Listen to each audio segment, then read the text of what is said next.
వేస్తున్నా.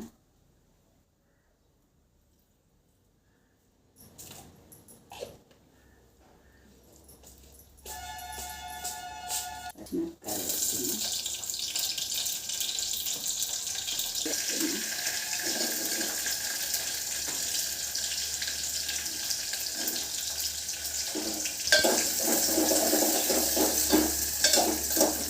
దొండకాయలు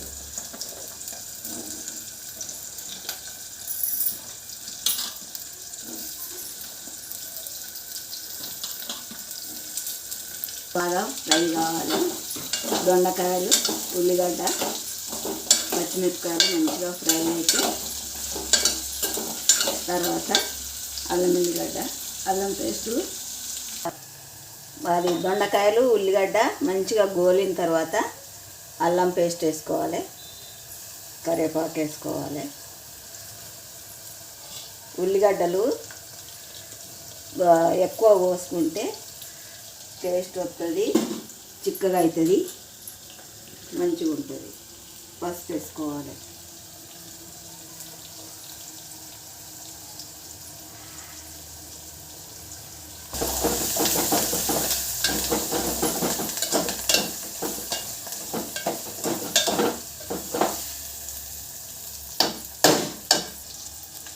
కారం వేసుకోవాలి.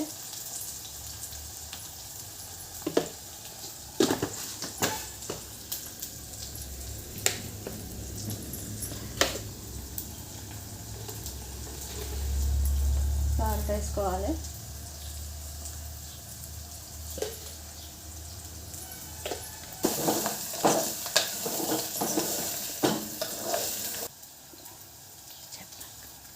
చింతపులుసు పోసుకోవాలి. దొండకాయ చారు కనబడుతుందా వేసుకోవాలి.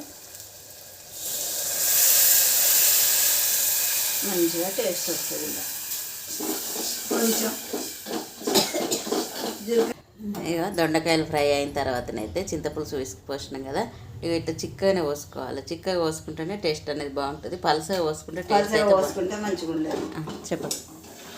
ఇట్లా దొండకాయ చారు పెట్టాలంటే దొండకాయలు కోయాలి, ఉల్లిగడ్డ కోయాలి, పచ్చిమిరపకాయలు కోసుకోవాలి, నూనె పోసుకొని మంచిగా గోలియాలి. గోలిచ్చినాక జర అవి ఒత్తులు అయినాక చింతపులుసు పోసుకోవాలి. కారం, ఉప్పు, కారం వేసుకోవాలి. కొంచెం జీలకర్ర మెంతుల పొడి వేసుకొని అది చిక్కగా నీళ్ళు ఉంటే మంచిగా ఉండదు, చిక్కగా ఉండాలి. మంచి జీలకర్ర మెంతుల పొడి జర ఉడుకు పట్టాను మసులుతా అంటే వేయాలి. కొంచెం చిటికెడు అంతా టేస్ట్ బాగా వస్తుంది అన్నట్టు. అప్పుడు చేపల కూరలాగా టేస్ట్ మంచిగా వస్తుంది. ఇప్పుడైతే ఇది మరగనివ్వాలి. కొంచెం మసులుతుంది. ఇప్పుడైతే ఇట్లా మసలాలి. దొండకాయ చారు 10 నిమిషాలు మసులితే అయిపోతుంది. పోసినాక 10 నిమిషాలు మంచిగా మరగాలి. మసిలినాక టేస్ట్ మంచిగా వస్తుంది, మంచిగా ఉంటుంది. ఓకేనా ఫ్రెండ్స్, దొండకాయ చారు అయితే ఎంతమంది తెలుసో కామెంట్ అయితే చేయండి. ఈ దొండకాయ చారు అయితే ఇలా పెట్టుకోవాలి. టేస్ట్ అయితే బాగుంటుంది. బాగుంటుంది. మా అక్క చేసింది చారు.